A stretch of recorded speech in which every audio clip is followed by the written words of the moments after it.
ಸಂಕ್ರಾಂತಿ ಎಲ್ಲರಿಗೂ ಕೂಡ ಎಳ್ಳು ಬೆಲ್ಲ ತಿಂದು ಖುಷಿಯಾಗಿರಿ, ಒಳ್ಳೆ ಮಾತಾಡಿ.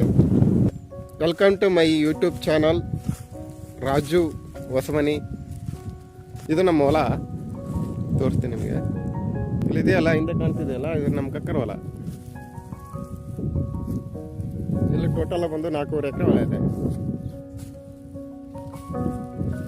ಬಾಜುವಲ್ಲಿ ಮಾವಿನ ತೋಟ ಕೂಡ ಇದೆ. ಹಿಂದ್ಗಡೆ ಅದು ನಮ್ಮ ದೊಡ್ಡಪ್ಪರ ಹೊಲ. ಇಲ್ಲಿಗೆ ನಾವು ಇವಾಗ ತಾನೇ ಬೋರ್ ಹೊಡ್ಸ್ಬೇಕಂತ ಮಾಡಿದ್ದೀವಿ, ಪ್ಲ್ಯಾನ್ ಮಾಡಿದ್ದೀವಿ. ನೋಡೋಣ ಎಷ್ಟು ಜಲ್ದಿ ಆಗುತ್ತೆ ಅಷ್ಟು ಜಲ್ದಿ ಮಾಡ್ತೀವಿ. ನೋಡಿ, ಮೊನ್ನೆ ತಾನೇ ಬಿಫೋರ್ 1.5-2 ತಿಂಗಳ ಹಿಂದೆ ರೋಟಿವೇಟರ್ ಹೊಡ್ತಿದ್ವಿ ನಮ್ಮ ಗಾಡಿಯಲ್ಲೇ. ಈ ಥರ ಇದೆ. ಈ ಹೊಲಕ್ಕೆ ಪ್ಲ್ಯಾನ್ ಮಾಡ್ತಿದ್ದೀವಿ ಬೋರ್ ಹಾಕ್ತಿದ್ರೆ. ಹೇಗಿದೆ ನಮ್ಮ ಹೊಲ ಒಂದು ಕಮೆಂಟಲ್ಲಿ ಮಾಡಿ. ಇವಾಗ ತಾನೇ ಭಾಳ ಕಸ ಇದೆ, ಕ್ಲೀನ್ ಮಾಡಿಸ್ಬೇಕು. ಮುಂದೆ ಈ ಹೊಲದಲ್ಲಿ ಬೋರಾಗಿ ಹಾಕಿಸಿ ಸಮಗ್ರ ಕೃಷಿ ಮಾಡ್ಬೇಕಂತ ನನ್ನ ಪ್ಲ್ಯಾನ್ ಇದೆ. ನೋಡೋಣ ಏನಾಗುತ್ತೆ. ಬನ್ನಿ ಮರ ಇದೆ ನಮ್ಮದು, ಸ್ಟಾರ್ಟಿಂಗಿಂದನೇ ಇದೆ, ನಮ್ಮ ಅಜ್ಜರ ಕಾಲದಿಂದನೂ. ಇದು ಪ್ರತಿ ಅಮಾವಾಸ್ಯೆಯಲ್ಲಿ ಯಾವುದೇ ಹಿಂದೂ ಫೆಸ್ಟಿವಲ್ ಬಂದರೂ ಕೂಡ ನಾವು ಪ್ರತಿ ಸರಿ ಬಂದು ಪೂಜೆ ಮಾಡ್ಕೊಂಡು ಹೋಗ್ತೀವಿ. ಸಂಕ್ರಾಂತಿ ದಿನ, ಅಮಾವಾಸ್ಯೆ, ಹುಣ್ಣಿಮೆ ದಿನ ಕೂಡ ಬಂದು ಪೂಜೆ ಮಾಡ್ತೀವಿ. ನೋಡಿ ಎಷ್ಟು ಚೆನ್ನಾಗಿ ಬೆಳೆದಿದೆ. ಬೇವಿನ ಮರ ಪ್ಲಸ್ ಬನ್ನಿ ಮರ ಕೂಡ ಇದೆ.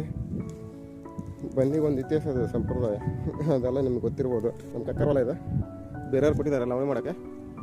ಅವ್ರ ಫ್ಲವರ್ಸ್ ಇದೆ. ಬಾಜಿಯಲ್ಲಿ ಮೆಕ್ಕೆಜೋಳ ಬೆಳೆದಿದ್ದಾರೆ. ಅವ್ರದ್ದು ಏನಿದೆ ಹಾಗಾಗಿ ಬೆಳೆದಿದ್ದಾರೆ.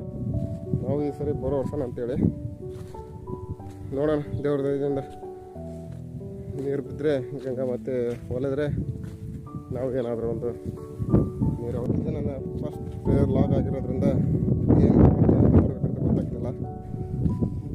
ಫಸ್ಟ್ ಲಾಗ್ ಅಲ್ವಾ, ಗೊತ್ತಾಗಲ್ಲ ಯಾವ ಥರ ಮಾಡ್ಬೇಕಂತೇಳಿ. ಸಪೋರ್ಟ್ ಮಾಡಿ ಪ್ಲೀಸ್, ಸಬ್ಸ್ಕ್ರೈಬ್ ಮಾಡಿ. ನೋಡಿ ಗೆಳೆಯರೆ, ಇದು ನಮ್ಮ ಸ್ಮಾಲ್ ಹೊಲದ ಟೂರ್. ನಿಮಗೆ ಇಷ್ಟ ಆದರೆ ಲೈಕ್ ಮಾಡಿ, ಸಬ್ಸ್ಕ್ರೈಬ್ ಮಾಡಿ. ಯಾಕಂದರೆ